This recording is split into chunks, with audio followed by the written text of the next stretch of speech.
Hey, Shalom Akim, Shalom. First and foremost, like give all praises and glory and honor that's due to Yahweh, by Hashem, Yahweh Shai, by Hashem, Harakakwadash. I'm like to give double honors to the apostles and elders, a great millstone that rule well. Peace and blessings and salutations to the hopeful elect, the ones in the gospel abroad, lifting up the standard of Yahweh, by Hashem, Yahweh Shai, wherever it may be. This is just a real quick lesson, not intended to be long, just a PSA, public service announcement.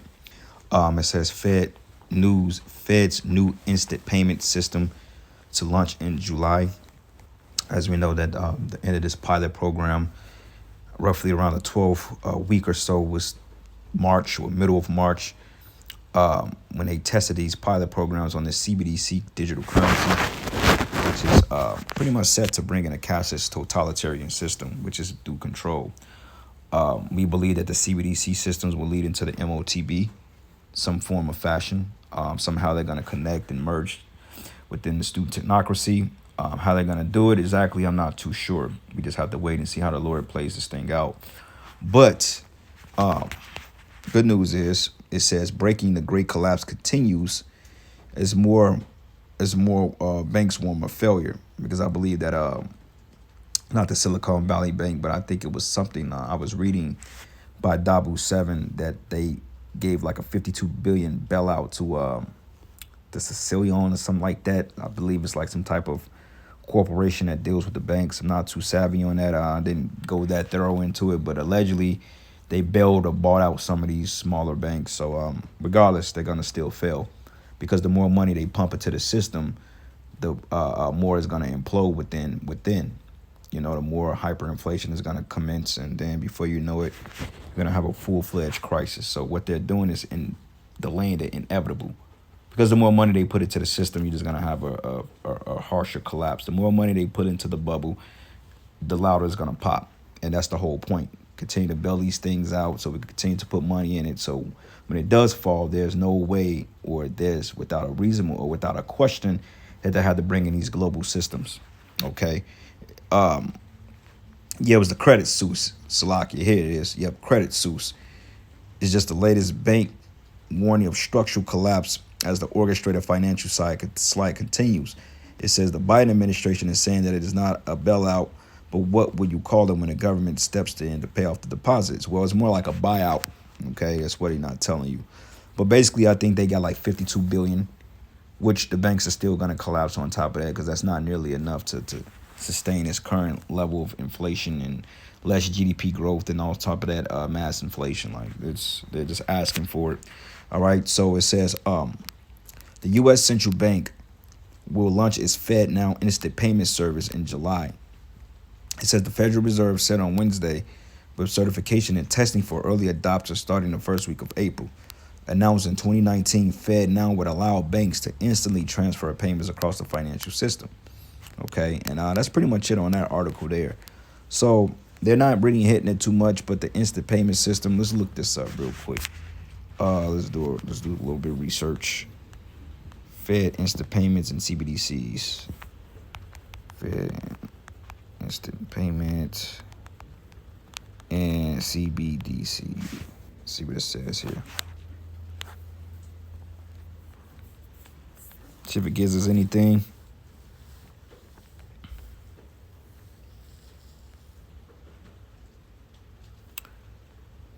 See what it says. Well, the CBDC follows central bank digital currency. It makes sense because the Federal Reserve, central bank, all along the same lines.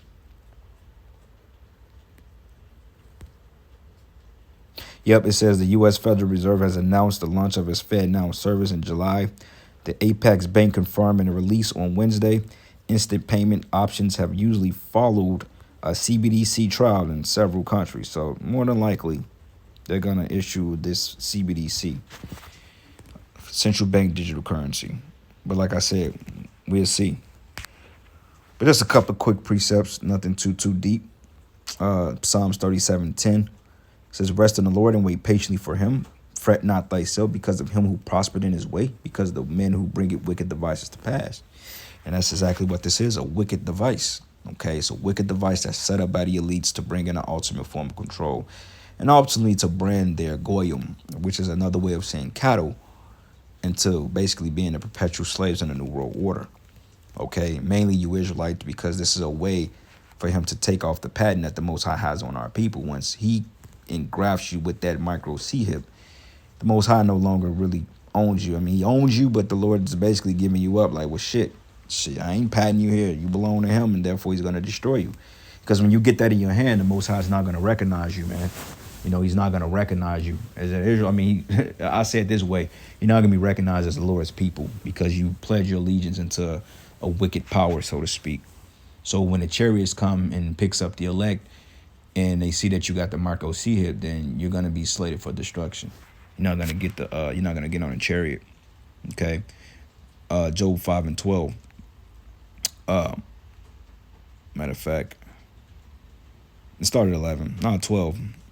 It says, he disappointed the devices of the crafty so that their hands cannot perform their enterprise. The enterprise is this new world order. Like, look on back of the dollar bill. You know, that's the enterprise. And you, what is it? Novus Ordo Seclorum. Okay, which goes into basically order out of chaos, and then the new world order. Those Latin phrases, look them up on back of the dollar bill, and that's basically our enterprise. Okay, because basically they want to set up a new world order, one world government. Okay, and on back of the money, it's basically a talisman. Talisman deals with different forms of witchcrafts and symbology and, you know, cryptic messages on back of the dollar. Like, it's no coincidence, like on a lot of those dollar bills, starting from the $20 bill to the 50 to the 100, those are cryptic messages on there that shows you future events, depending on what way you fold it. Cryptic, right? Because a cryptic just means something that's encrypted or hidden. Crypt, you see. But basically, they put their left hand sorcery on that dollar, man, and that's why everybody is so hypnotized to it, because, you know, it's witchcraft. If you don't use it, or if you don't, or if you're not, or if you're consumed by it, okay, like the scriptures do say, money is a defense, but, you know, shit, people, they overindulge in spending because it's a spell that's on them to do so. Like, you got something which is called they call that shit, man, when the women do it a lot, not binge shopping, but not stress shopping, but therapeutic shopping, therapy. You know, a lot of times for therapy, people go buy a bunch of shit they don't need, you know, and then they regret it later. That's a spell on you, man. It says, and he take the wise in their own craftiness, and the counsel of the forwardest carry headlong. Okay, so they're going to fall. Their counsel is going to fall, okay, and it's falling now. But see, he's pressed for time to set up this new world order, and the Most High is going to push him into doing it, like, regardless how sloppy and how stupid it is. He's going to still go forth because the Lord is going to put the pride on him to do so. Because Esau is acting out of a form of a desperation. He's like a cornered rat right now. And he's going to act out of desperation because he's desperate. You know, because the quicker he do this, the quicker he knows he goes down. But just like the same time, the Most High is putting on the spirit to go ahead with it. It's like basically coming head first with a collision of a train that you can't get off the track in time. He's going to hit the train head first, and it's going to be over with. All right, Revelation 14. And 9, it says here, and the third angel followed them, saying with the loud voice, if any man worship the beast in his image, or receive the mark on his forehead or in his hand, the same should drink of the wine of the wrath of the Most High, which is poured out without mixture into the cup of his indignation, which is going to be those missiles and the laser beams from the chariots, and he should be tormented with fire and brimstone in the presence of the holy angels and in the presence of the Lamb. What does it mean by presence? Because the Lord is going to actually come back here on the planet Earth, man. Okay, and the angels are actually going to touch down in this realm, and they're going to fight these devils. Revelation 12:12. All right, and it says, and their smoke and their torment is sent up forever and ever, and they have no rest day nor night, who worship the beast in his image, and whosoever receiveth the mark of his name. So that's pretty much it on that, brothers, man. Just a public service announcement, but giving all praises and glory and honor that's due to Yahweh Ba'ashim Yahweh Shai. And with that, shalom and a barber ball. Shalom.